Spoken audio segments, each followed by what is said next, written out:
Hello everyone, I hope you all are doing good.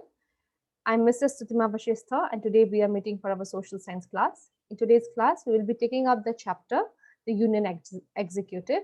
In our last class of the chapter Union Executive, we have looked into the powers and functions of the President and the Vice President. And in today's class, we will be looking into a few more new topics, that is the Prime Minister, the Council of Ministers, and the Civil Service. Let's get started with the chapter.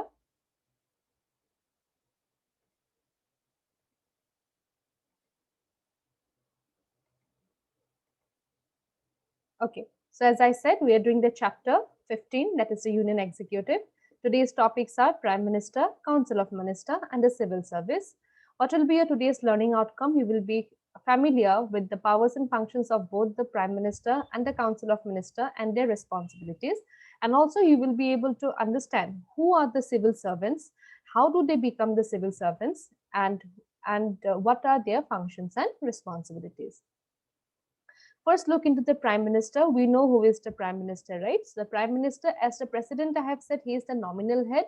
The Prime Minister, on the other hand, is the real head of the Union Executive, all right? And who appoints the President, the Prime Minister? The Prime Minister is appointed always by the President of the country. Then the Prime Minister, along with the Prime Minister, when he is appointed, after a new government is formed, from the new government, a leader will be chosen. That leader will be known as the Prime Minister, and the Prime Minister will be assisted by a group of ministers. That is, they are known as the Council of Ministers, and the Prime Minister, along with the Council of Ministers, they will be looking into the day-to-day functioning of the government. Now, in case of a coalition government, now what is a coalition government? A coalition government is that government when one party does not uh, receives the majority votes to win to form a government. At that point of time, that party will join hands or take help from some other smaller parties. And when a government is formed with the combination or coalition of two or more parties, political parties, that is known as a coalition government. So, in case of a coalition government, that member will become the prime minister who receives the majority vote. Like a few leaders will be chosen, nominated from them. Whoever will get the highest vote in the Lok Sabha, that person will be chosen as the prime minister for that particular of the country. Now, what are the qualifications required? First and foremost, to become the prime minister, you will have to be an Indian citizen. Then the age has to be at least 25 years of age. All right. And as a member of Lok Sabha, he or she should be at least 25 years of age as a member of Lok Sabha, and the member of Rajya Sabha, he or she should be at least 30 years of age. All right. That means to become the prime minister of the country, he or she should be either the member of Lok Sabha or the member of Rajya Sabha. To become the member of Lok Sabha, we know that minimum age should be at least 25 years of age, and to become the member of Rajya Sabha, you should be at least 30 years of age. And lastly, which is common for almost all the other qualifications also of like president or vice president, he or she should not hold any other office of profit or any other office under the government. All right. Now, what is the tenure? Once the prime minister is elected, the prime minister rules for the time period is 5 years. All right. And unless and until the prime minister and the council of minister are not voted out, until then they can keep on ruling for the entire 5 years. After 5 years, again re-election will be held, and again if the government party changes, the prime minister might also change, or if it remains same, the prime minister, the leader might remain same, or it might also change. What are the powers and functions of the prime minister? So these are a few powers and functions of the prime minister. First of all, the prime minister looks into the framing of the national policies. All right. So in the different policies, the important policies or the national policies which are framed, that is the prime minister is responsible for framing those national policies of the government. Secondly, the prime minister is responsible for the functioning of the executive and the legislature. Executive, like we are like how the council of ministers are functioning. All right. Or no, the president always takes the advice of the prime minister before doing anything. So the prime minister is again responsible for the functioning, how the executive or the legislature is functioning. Legislature, that means the parliament.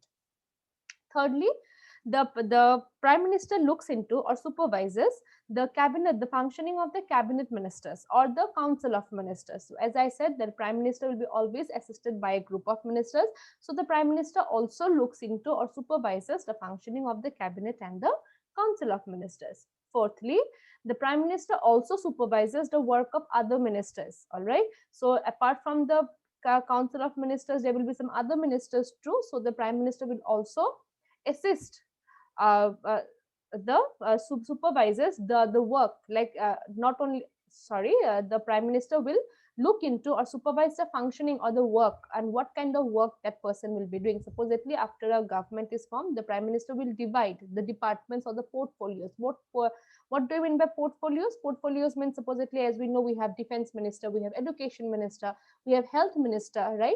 So after the government is formed, the prime minister will be dividing some work to each office minister, and the prime minister will also be supervising how they are performing or how the ministers are working. And then the prime minister will advise, all right, all the advise the president. In as I said, the president will always take the advice of the prime minister and the council of minister before doing anything. So the prime minister advises, gives advice to the president, and the president is bound to follow whatever advice is given by the prime minister. And it is also mentioned in the Constitution of India in Article 54, where it is said that the president has to take the advice of the prime minister.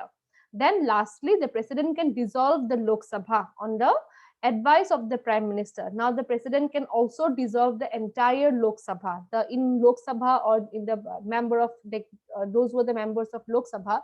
If it happens that president feels that the members of Lok Sabha are not functioning properly, then the president can dissolve. Dissolve means to remove. All right, dissolve the entire Lok Sabha, but only with the advice of the prime minister. So these are the few powers and functions of the prime minister.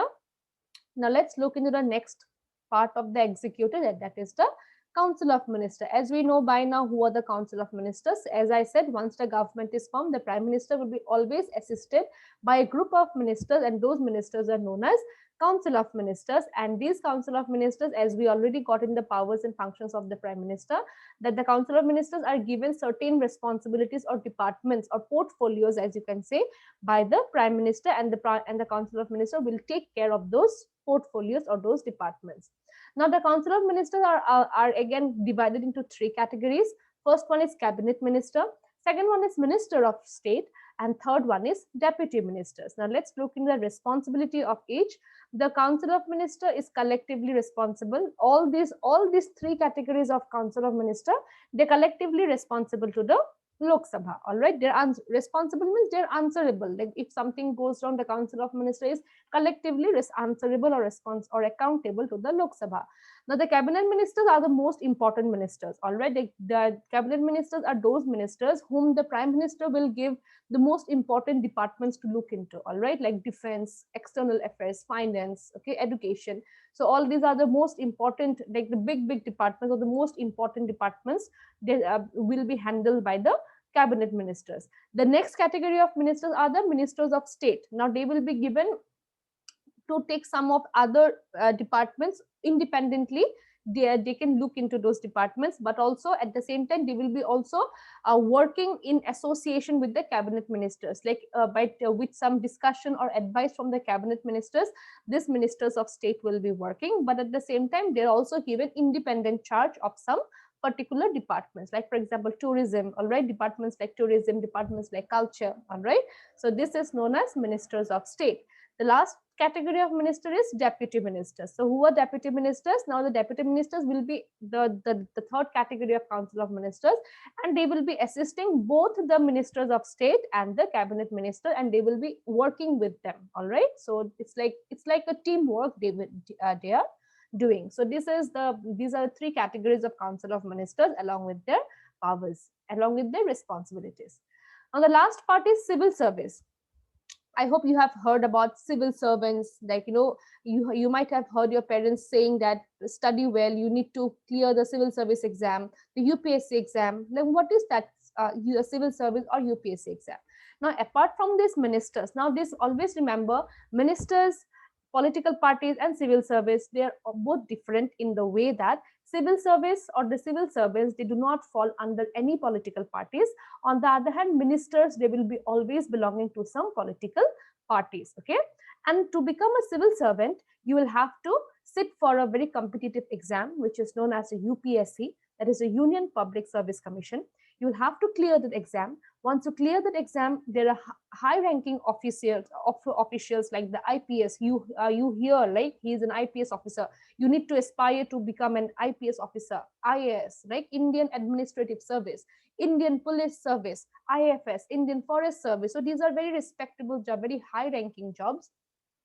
And to get to that rank, you need to prepare yourself very well. All right. And you need to clear this exam, which is conducted by UPSC, which is the highest civil service examination of India, that is the Union Public Service Commission. And they are basically the government officials. All right. Now, what is the duty of this civil service? This civil service will be advising or working, assisting the Council of Ministers. All right. Now, see, the Council of Ministers, when they are given some departments to look, now they will be also needing some other kind of advices, right? So this advice is usually given by the civil servants or the people who are in the civil service. All right. And the decisions and laws made by the legislatures are executed by the officers of the civil service. Now, what does the civil service do? The legislature or the members of the parliament, they will make a law. The legislature will make a law. Now, once that law is made, who will execute? The execution has to be done by these officers, the civil service or the civil servants. All right. They're also known as bureaucrats. Bureaucrats means government officials. All right. And they will be executing the laws, and they will be looking into the administration of the country. Got right? How the country is administered, the law and order situation, all these are looked into by the civil servants. So as I said, it is one of the highest. To become a civil servant, you need to clear this exam known as UPSC, which is conducted by UPSC, Union Public Service Commission, which is located in New Delhi. And as I said, the civil servants, they do not represent any political party. They do not belong to any political party. And also, unlike the political leaders, they have a fixed tenure, right? Like they will be ruling for 5 years, right? Like if after 5 years again re-election will be held.